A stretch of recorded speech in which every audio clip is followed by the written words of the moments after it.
मैं आपको छोड़ के नहीं जाऊंगा देवी। कौन से वचन की बात कर रहे हैं? मुझे तो ये भी स्मरण नहीं।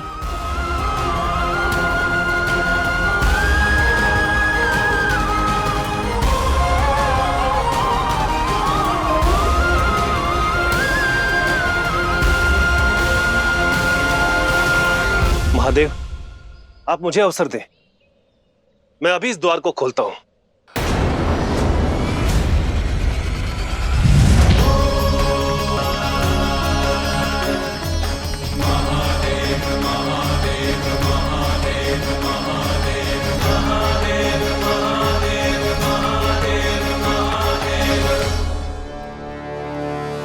ये क्या? महादेव ने उस ऋषि को रोक क्यों दिया? देवी, ये महादेव की लीला है। कोई ना कोई उद्देश्य अवश्य होगा जो हमारे साथ साथ इस संपूर्ण जगत को भी शिक्षा देगा।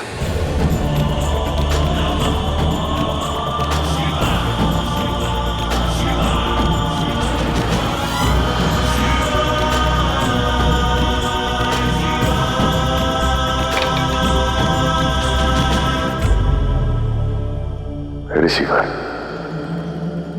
शिव की भक्ति भी करते हैं और शिव की शक्ति पर संदेह भी रखते हैं।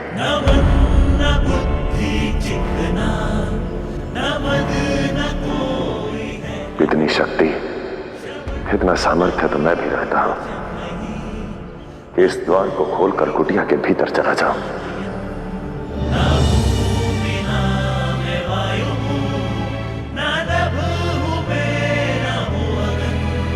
जिस शिव को संसार की कोई सीमा नहीं रोक सकती, उसे ये द्वार क्या रोक सकता है?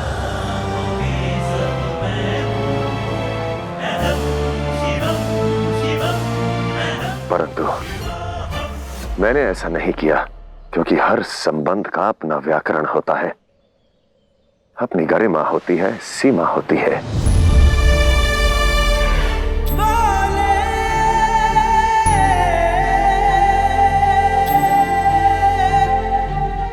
जब तक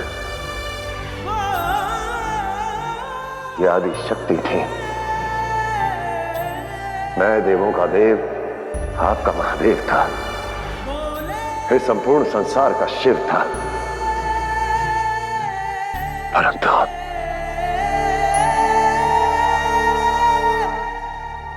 अब जब इनकी स्मृति खो गई है, तो ये एक पत्नी है, एक साधारण स्त्री है, तब मेरा यह कर्तव्य होता है कि मैं अपनी शक्ति, अपनी स्मृति के होते हुए भी एक साधारण पति बना रहूं, एक साधारण पति बना रहूं। प्रेम बल से नहीं ऋषिवर, प्रेम को तो प्रेम से जीता जाता है, प्रेम से जीता जाता है।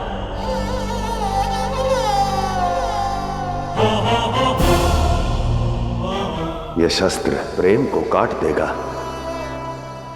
आगे नहीं बढ़ने देगा।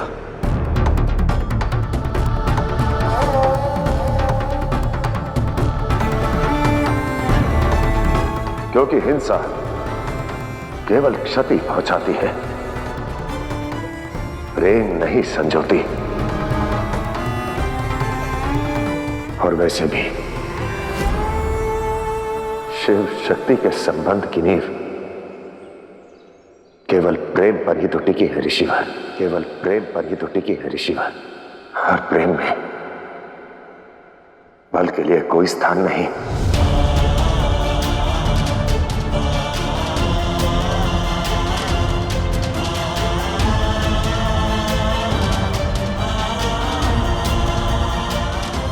जब पत्नी पीड़ित हो, उसकी सेवा करना पति की विवशता या उसका कर्तव्य नहीं,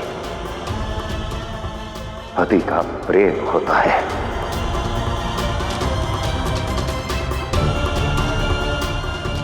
आप इसी बात ही मुझे अपनी बातों में उलझाकर अनदेखा कर देते हैं और मेरी माता को भी। चिंता तो उनकी की जाती है जिन्हें सहायता की आवश्यकता होती है, जो स्वयं आत्मनिर्भर होते हैं, उन पर विश्वास किया जाता है।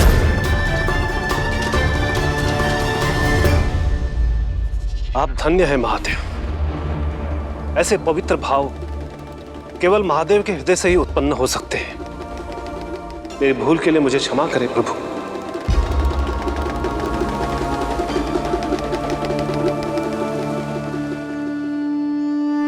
शक्ति होते हुए भी शक्तिहीन केवल महादेव ही हो सकते। इतना बड़ा निर्णय केवल महादेव ही ले सकते। हर वो व्यक्ति जो सत्य, न्याय और आदर्शों के मानदंडों पर निर्णय लेगा,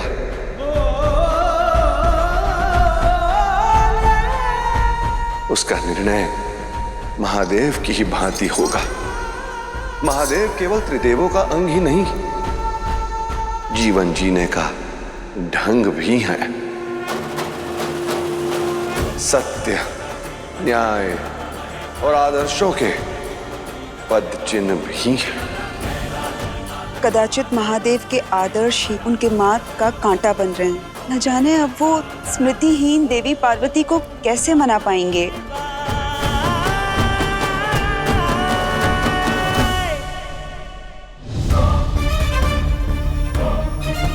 महादेव,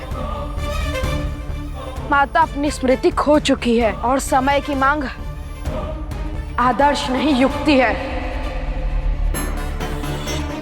हमें बलपूर्वक द्वार खोल देना चाहिए।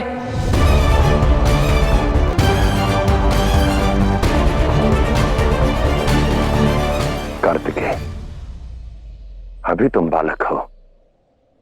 जब वयस्क होगे, विवाह करोगे, तब एक पुरुष होने के नाते तुम्हें यह समझना चाहिए।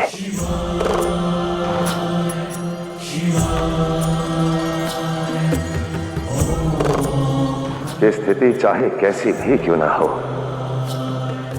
यदि स्त्री की स्वीकृति ना हो, उसके मन का, उसकी कुटिया का द्वार बंद हो, तब उसे बलपूर्वक खोलने का प्रयास कदापि नहीं करना चाहिए। उसके स्थान पर विनती और प्रेम का मार्ग अपनाना चाहिए। सच्ची श्रद्धा और प्रेम से उसे मनाना चाहिए।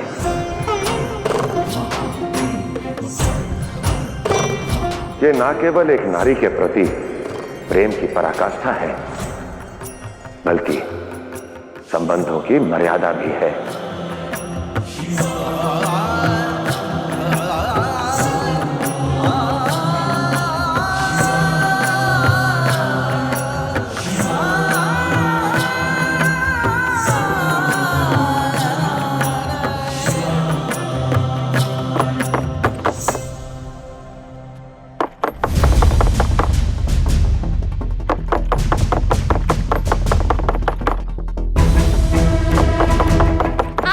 जितना द्वार खटखटा ली, मैं अपना निर्णय नहीं बदलूंगी। चले जाइए यहाँ से।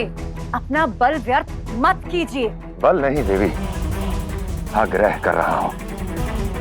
कृपया करके द्वार खोल दीजिए।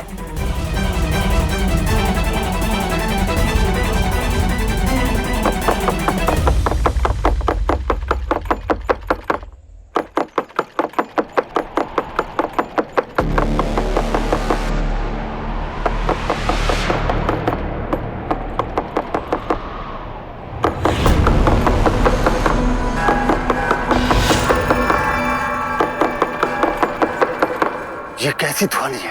ये महादेव के प्रेमपूर्ण प्रयास की ध्वनि है, जो अपनी पत्नी से द्वार खोलने का आग्रह कर रहे हैं। सर्वशक्तिशाली देवों के देव महादेव होकर अपने बल से द्वार नहीं खोल पा रहे हैं, साधारण मनुष्य की भांति खटखटा रहे हैं। हंसने की नहीं, सीखने की बात है ये। कितने उत्तम विचार है महादेव के, जो बल का नहीं प्रेम का सहारा ले रहे हैं। तभी तो संसार की हर एक स्त्री पति के रूप में महादेव जैसा वर मांगती है। केवल महादेव ही हैं जो स्त्री का हृदय भी पढ़ लेते हैं और उसकी गरिमा का आदर भी करते हैं। आपके प्रेम को नमन है महादेव।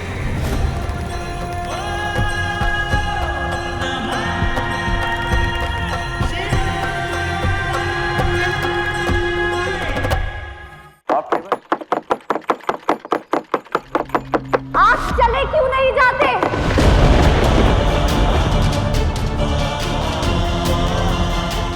मैं नहीं देखना चाहती आपका मुख, आपका मुख, आपका मुख। बंद कीजिए ये शोर, ये ध्वनि। मुझे नहीं चाहिए आपकी सहायता। चले जाइए, छोड़ दीजिए मुझे अकेला। चला जाऊंगा देवी, आप केवल ये औषधि पी लीजिए, बस आप जो कहेंगी मैं वैसा ही करूंगा। आपके मार्ग में कभी नहीं आऊंगा। खोलिए देवी।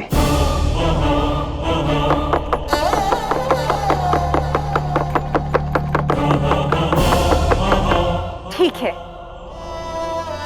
वचन दीजिए। वचन दिया देवी।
आध्यात्म कितना कठिन लगता है ना। आध्यात्मिक व्यक्ति का संयम, धैर्य और विवेक देखने में कितना दिव्य प्रतीत होता है ना। किंतु क्या आप जानते हैं कि आध्यात्म का ये रस सभी पान कर सकते हैं? जब मन भक्ति में लगा हो तो काम का विचार नहीं आना चाहिए। जब ज्ञान अर्जित करना है तो क्रोध से नाता तोड़ दें। बस इतना ही करना है आध्यात्म प्राप्त करने के लिए और अपने जीवन को सुंदर बनाने के लिए।